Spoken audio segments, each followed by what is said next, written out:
여러분 안녕하십니까? 오늘은 2월 24일 하나님의 뜻을 아는 지식 고린도서 1장 9절 말씀입니다. 이런 전지로 우리도 그것을 들은 날부터 너희를 위하여 기도하고 간구하기를 그치지 아니하노니 곧 너희가 모든 지혜와 영적 지각 안에서 그분의 뜻을 아는 지식으로 충만케 되어.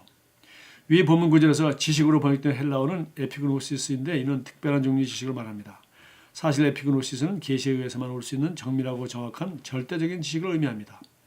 즉 하나님의 성령으로부터 오는 종류의 지식입니다. 많은 사람들이 자신의 삶을 향한 하나님의 뜻을 아는 지식이 없습니다. 많은 이들이 지혜와 영적인 이해를 가지고 활동하지 않습니다. 그들은 하나님의 뜻 가운데 활동하기를 바라고 있을 뿐입니다.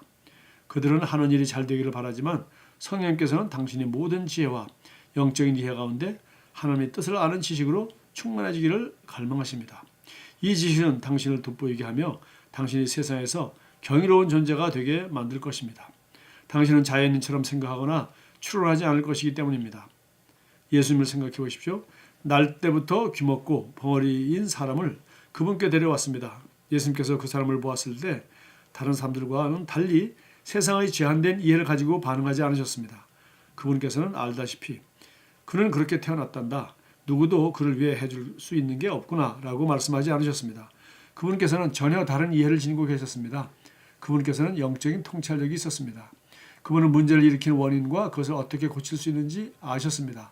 성경은 말씀합니다. 주께서 그 사람을 무리에게서 따로 떼어 데리고 가시어 손가락을 그의 두 귀에 넣고 침을 뱉어 그 사람의 혀에 대신 후 하늘을 바라보고 신음하시며 그 사람에게 말씀하시기를 에바다 하시니 그것은 열리라는 말이라.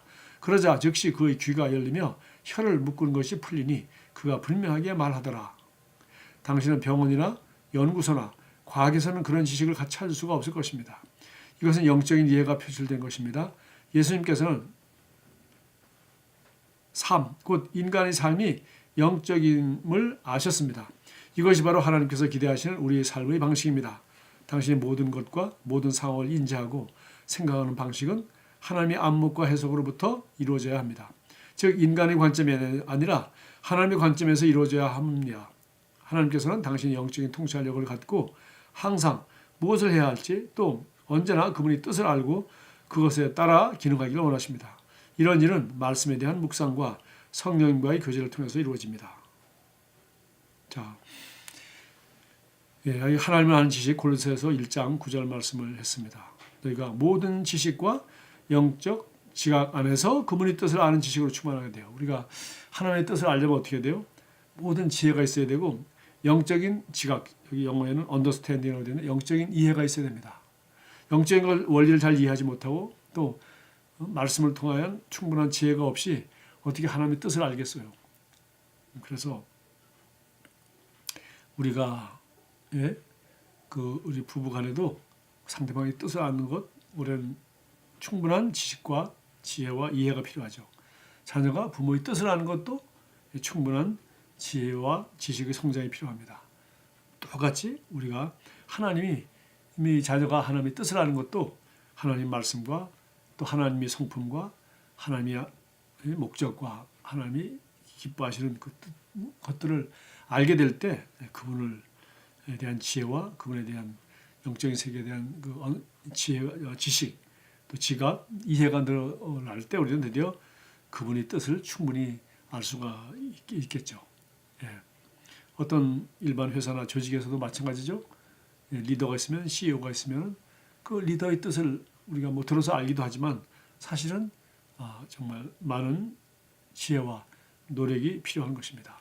그래서 그 회사의 그 비전과 문화와 가치를 알게 되고 또 그 비전에 자기가 동의하게 될 때 우리는 그 조직의 리더가 가지고 있는 뜻을 이해하고 그 뜻을 이루기 위해서 자기가 조직원으로서 어떤 일들을 감당하는 것이죠. 마찬가지로 우리 하나님의 자녀로서 하나님의 뜻을 알기 위해서는 모든 지혜와 영적인 understanding, 즉 이해가 반드시 선행해야 한다고 말하고 있습니다. 오늘 예수님이 그 병자 귀먹고 벙어리 된 사람을 고치는 장면을 얘기했는데요. 그건 인간적인 지식, 과학과 병원이나 연구소의 지식이 아니라 예수님이 영적인 지식을 가지고 그 사람을 고쳤다 하는 장면이 나옵니다.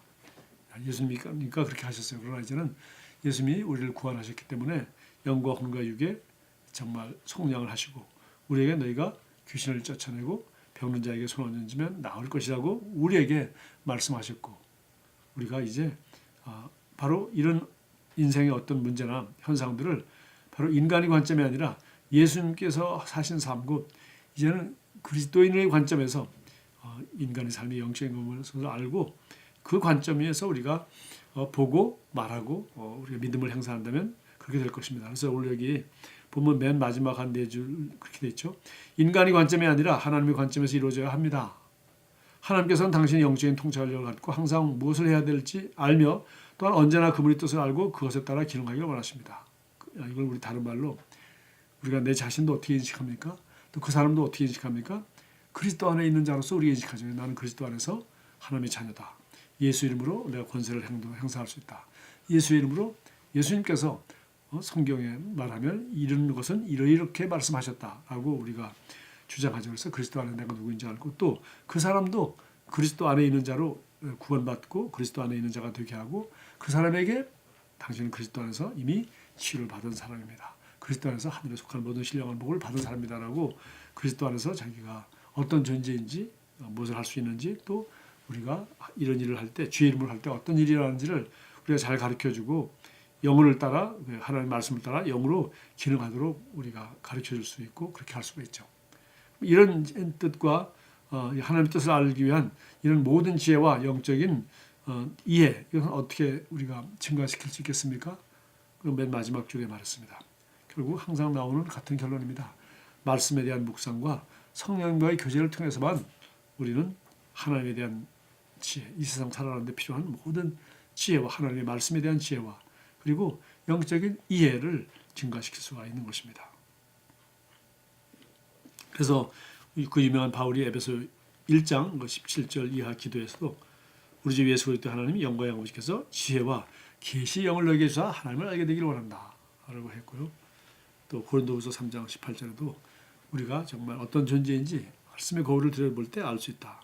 뿐만 아니라 빌레몬서 1장 6절에도 그리스도 예수 안에서 우리에게 이미 있는 것들, 주신 것들, 좋은 것들을 항상 고백하고 인정할 때 우리는 이 복음의 진리가, 영적인 진리가 우리 삶을 통해서 더 능력을 발휘한다는 것을 알 수 있습니다. 기도하겠습니다. 사랑하는 하늘 아버지, 제가 오늘 말씀을 묵상할 때 제 이해의 눈이 밝아져 아버지의 뜻과 목적을 알고 그것에 따라 행동합니다. 오늘 아버지의 말씀을 아는 지식을 통해 은혜와 평강이 제게 배가 됩니다. 주 예수 이름으로 기도합니다. 아멘. 좋은 하루 보내십시오.